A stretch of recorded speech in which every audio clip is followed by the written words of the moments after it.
Chinedu Okafor, the only son of Chief Okafor, a wealthy businessman in Enugu. Chinedu is humble and seeks a wife who will love him, not his money. Obinna, Chinedu's childhood friend and confidant, who accompanies him to the village and helps him hide his identity. Mama Ebra, an old widow in the village of Umuahia who rents out a small room to Chinedu and Obinna. Ngozi, Mama Ebra's daughter, a hardworking and respectful village girl. Ozoemena, the village chairman and a respected elder.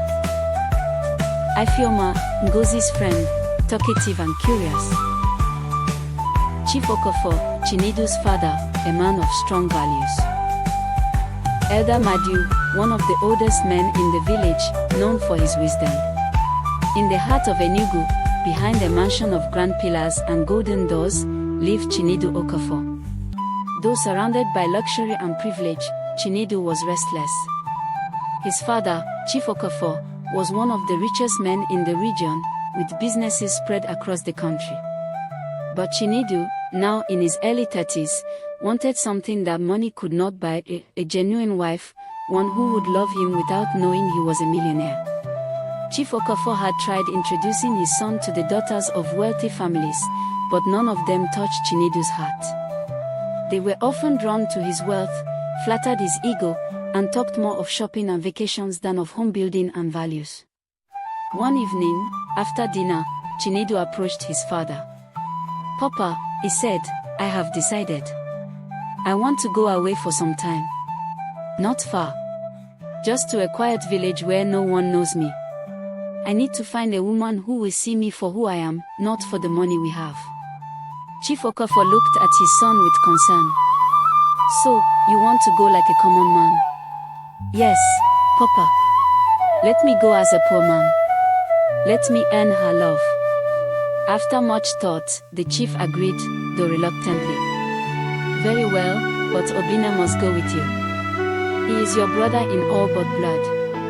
Obinna, always cheerful and loyal, agreed to the plan with excitement. "This will be like acting a movie," he said, laughing.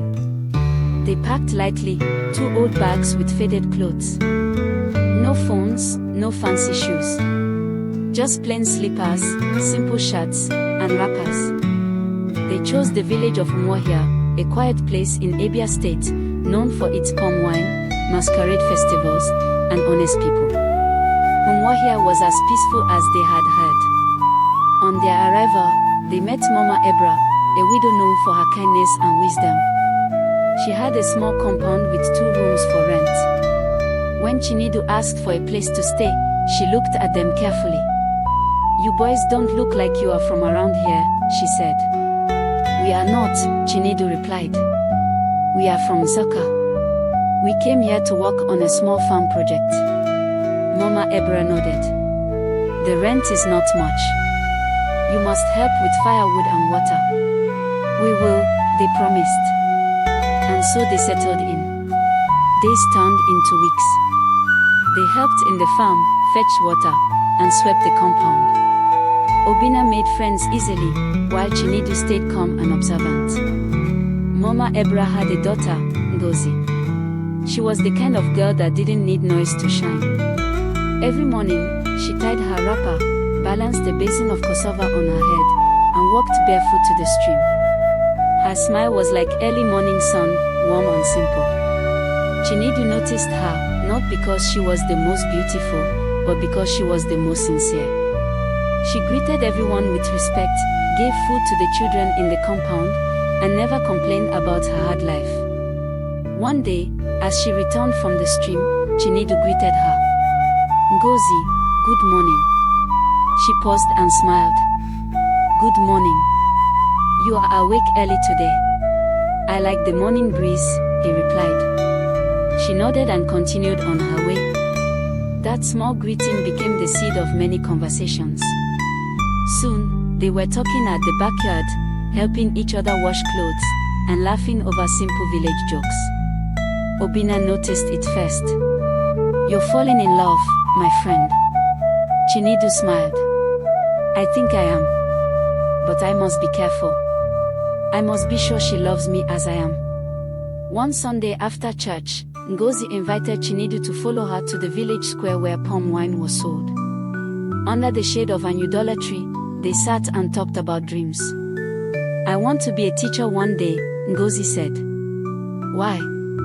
"Because I want to teach children to love themselves and learn with joy. My own childhood was hard." Chinedu nodded. "I think you'll be a good teacher." She smiled. "What about you? What do you want to become?" Chinedu paused. "Just someone who lives honestly." That night, Chinedu could not sleep.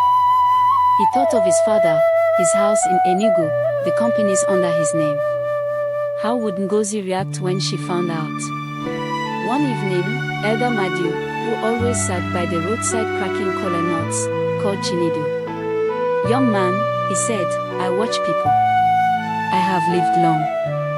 You and your friend, you are not what you say you are. But that's not my concern. Just don't break that girl's heart." Chinedu knelt down in respect. "I will not, sir. I promise." A festival was coming, the New Yam Festival, a time of dance, drumming, and sharing. The entire village was preparing.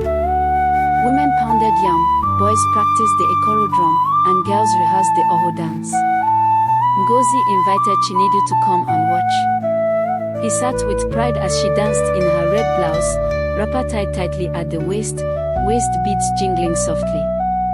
Her ankles had bells, and her forehead was covered in white chalk. She moved like water, graceful and strong.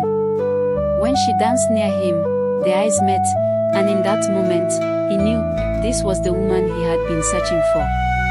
After the dance, they walked home together. "Ngozi," he said, "if a man has nothing, but gives you his heart, will you accept it?"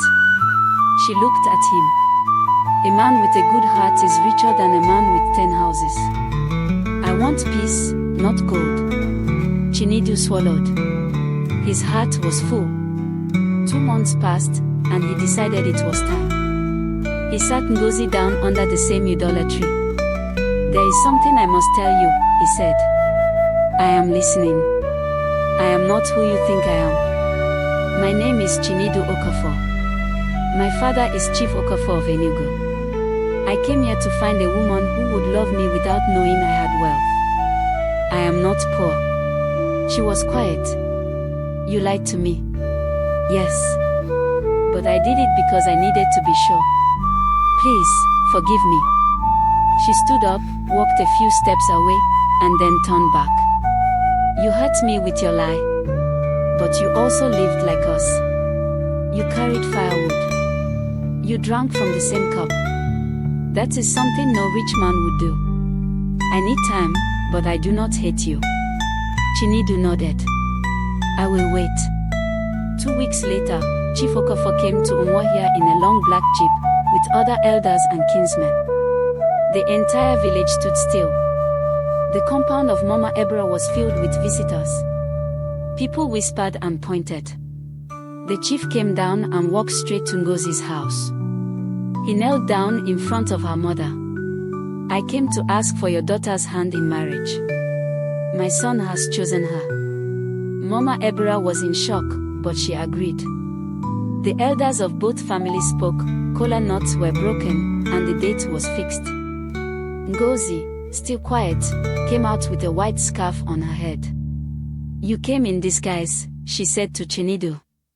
"Now I must follow you in truth." The wedding was held both in the village and later in Enugu. Ngozi wore her coral beads, red ichifu, and George wrapper. The village danced, and even Elder Madu cracked a joke. Months later, in their Enugu home, Ngozi started a small school for village children brought to the city. Chinedu supported her dreams. People often asked her, "How did you find such a rich man to marry?" She would smile and say, "I did not find a rich man. I found a man with a rich heart."